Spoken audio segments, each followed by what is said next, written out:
Genda kumani. Je baliko sebo. Kale sebo. Nawe je baliko sebo. Kale sebo. Ayenda Chichi.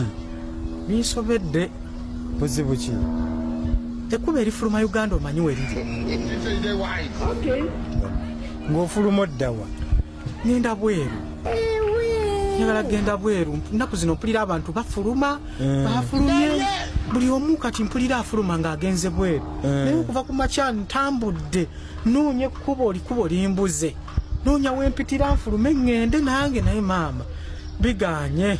Oyagala genda bweru. Ngenda bweru naye maama ekkuba erifuluma limbuze. Ebintu byangu wakitugenze ku kisaawe.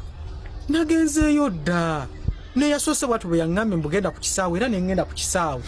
Nakugambe nagenze ne ntuuka ku kisaawe Namboole. Bwe natuuseewo kuba yaŋŋambye bw'otuuka ku kisaawe ojja okulinnyira. Kati bwe ntuuse ku kisaawe Namboole ne nfuna takisi. Bwe nfunye takisi ne ntambuza ne ŋŋenda ne tugenda.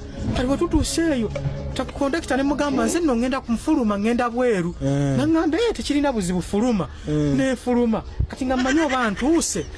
Ningezo okulaba ng'era nkyali mu Uganda. Ninsobedde mazima ddala ate nalese ensibudde wakasagala kuddayo. Kati simanyi kyakukola.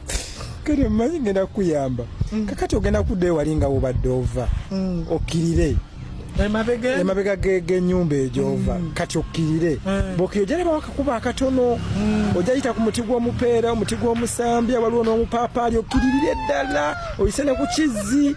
Okkirire owete bw'otuuka mu katawuno ojja kuba oledde oli wabweru. Okakasa? Essebo. Eyanze nnyo taata Mukama akumpeera omukisa. Amiina tuuka bulungi.